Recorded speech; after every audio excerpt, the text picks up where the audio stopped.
welcome back to another recent video here. Today is going to be a special video because here I have my sister, Cheraya. She's going to be asking me some questions while I make my vanilla oatmeal cookies. Hi guys! Yes, we are going to do a little interview while Jazzy bakes. That way it's a little bit different. So Jazzy, you want to go ahead and get started and I will start asking you some questions? Yes.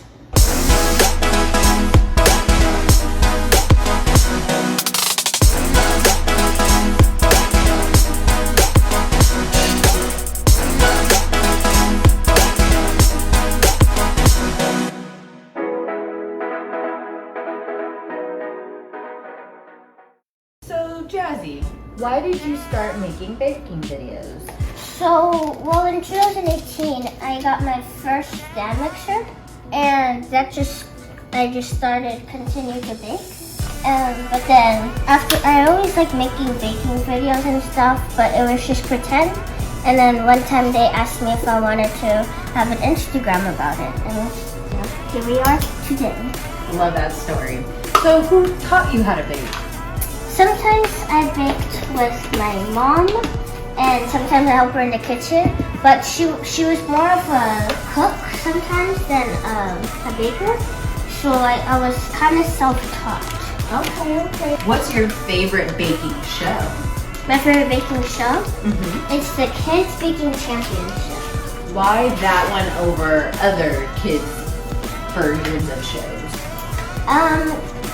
One reason is because that's the show that kind of inspired me to bake as well. Okay. And that's the show I auditioned for. And also because it's really fun, and a lot of other baking shows, I mean, they could be fun, but they'll also be serious, but that's not really me. Yeah, so you like it because it's a little bit more flexible. The kids look like they're more having a good time instead of just trying to win. Yeah. And that's more you would say. You do this for fun. Even if I don't win, I still have fun doing it. I love that. Does narrating while you're doing your baking videos come naturally to you, or do you pre-write out what you're gonna say? I don't really pre-write out what I'm gonna say. I kind of just have an idea of what I'm gonna say, and then I just say it. There's not much room for, jokes. But it's a different style of making a video, so it keeps them entertained. So what you're saying is, I'm just naturally funny like that. Okay, I get you. Love it. What's your favorite thing to bake? Cheesecake.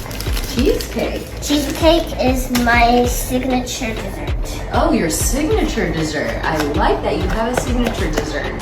So is it just plain cheesecake that's your signature, or is it a variety of cheesecakes? A variety of cheesecakes, but the thing that people like me to make most, like the most favorable thing, is my peach cobbler and cheesecake.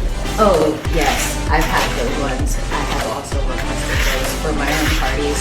You should book her. So what would you say your least favorite thing to bake is? I don't really dislike making anything, but if I had to choose, it'd probably be macarons. Macarons? Why macarons? Why did you say it like that? Why the macarons? I mean, people love macarons, and I mean, I like eating them in the end, but it's just really easy to get wrong. A lot of things can go wrong with macarons. Now, do you have a PR agent? That was a very PR answer. Don't really have anything I dislike. You don't just bake, right? No, of course not. I have a lot of hobbies. I like to draw and do arts and crafts. I play basketball. Sometimes I play volleyball. Not all the time. I actually cook on Monday nights, like every Monday night at my house. And it's really fun for me, and I enjoy cooking and baking. And I love to swim. That sounds very, very diverse, and I like the diversity in the kitchen. You're not just a baker. What's your favorite savory dish to make? I never really thought about that. I like making a lot of things. What's your first couple things that you thought of when you were thinking about your favorite dish? I like beef. You can do a lot with it. Like you can have minced ground beef, like burgers. You can have steaks, pot roast. You know, there's a lot that can happen. What is the hardest thing you've ever made? The hardest thing? Mm-hmm. Oh, I know. Okay, so very recently I made fresh pasta. Oh, fresh pasta. Yes. It was. I know it's already a little bit difficult, but I feel like it was especially difficult for me because I had thought that we had a stand mixer attachment for it, but it was only certain attachments. So I know. I was texting my mother, and I was saying the same thing. I swear we had a conversation about an attachment for pasta on there. We thought that was so cool that it came with it, but maybe we're. I feel like it comes in sets. But I thought we talked about it. Maybe this is a Mandela effect.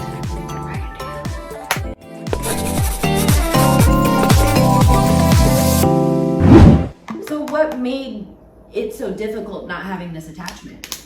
It's because having the attachment thins it out, and the process is thinning it a lot of times until it gets to this really like almost paper thin texture. And then once it gets there, it just cuts it out for you. So since I didn't have that, I had to roll it out a lot, and it was still pretty thick. I mean, it tasted good, but you know, texture-wise, it could have been a little thinner. Still tasted good. We should try it. Okay. Have you ever had to start over on a dessert or a dish before? I'm pretty sure I have. I just can't think of a time when I have right now. But I'm pretty sure I have, because I'm not always going to get it perfect on the first try. Do you taste your food as you go along, or are you a big reveal type of chef? Definitely. I love big reveal because, you know, just see it all together. But you kind of have to just like taste along the way, because what if it doesn't have enough salt or it's not sweet enough? That's a good point. That is a good point. What was your proudest dessert accomplishment? My proudest dessert accomplishment? I would say macarons, but I still haven't perfected it. So I'd say my 100 cake. Your 100 cake. Tell us about this 100 cake. When I finally got 100 followers, I made a big celebration cake for it. And of course it was a frosting cake. And I always like frosted cakes. But you know, like frosting a cake can be hard sometimes, like getting it nice and smooth. And that just felt like a really good accomplishment to me, because usually I still have some it isn't really smooth. But I was really proud of that cake because it got really smooth. Now, what would you say your proudest life accomplishment? I know you're only 12 years old, right? You have to have some sort of life accomplishment in life. There's a lot of accomplishments. I don't know which one is the biggest one. I was proud that because I went into basketball and I was kind of nervous. I wasn't really sure how good I'd do, and if I'd even have a lot of skills by the time it ended. But I'm proud that I actually did finish with a lot of skills. Okay, so you like basketball? Yes. Okay, I like that. So you're smart, you're athletic, and you know how to cook and bake. Man.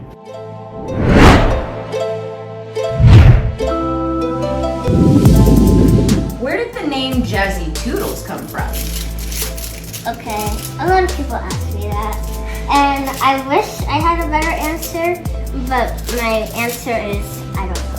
You don't know? If you really want to know, you'd have to ask past Jazzy, because I just started calling myself that when I was little, because a long time ago, as soon as I figured out how to use a phone, I would always do videos because I like watching YouTube. So I just always make like pretend YouTube videos. And I've been just calling myself Jazzytoodles ever since. Now I'm adding on the last few toppings and then I'm gonna put it in the oven. Okay. Once you put these in the oven, we're gonna start our lightning round. And what I want to do is ask you as many this or that questions in 10 seconds. So get ready as you put these in the oven. Get ready to answer some questions. Okay. And just go whatever's at the top of your head, just answer, okay? You are kind of quick-witted and obviously media trained. I want to bump it up to 15 seconds and see if I can stump you.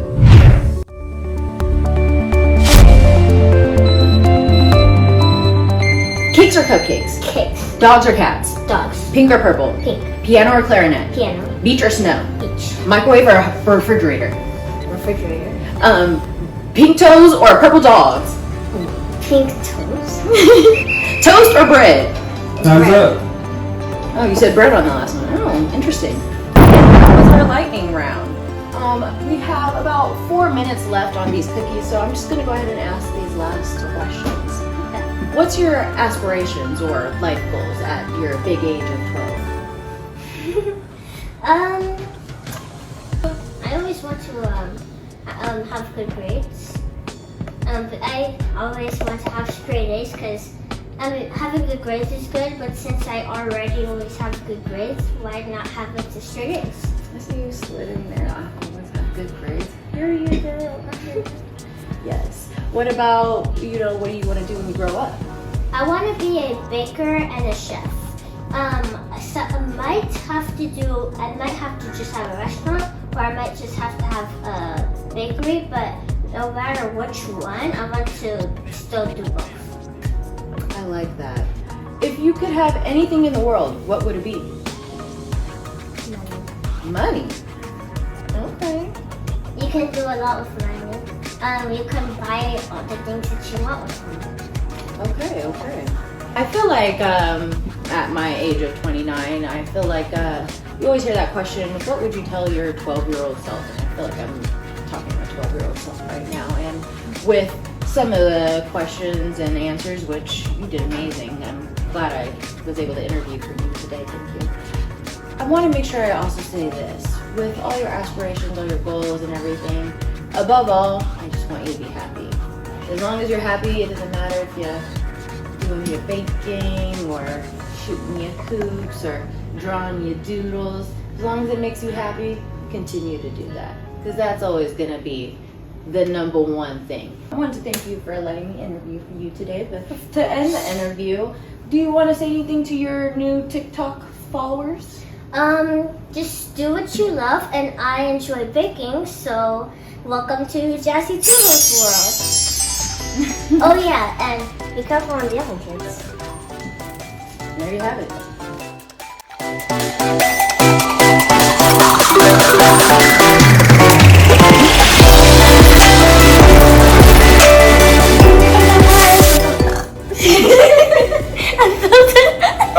I felt it coming. So Jazzy, wow, you made brownies.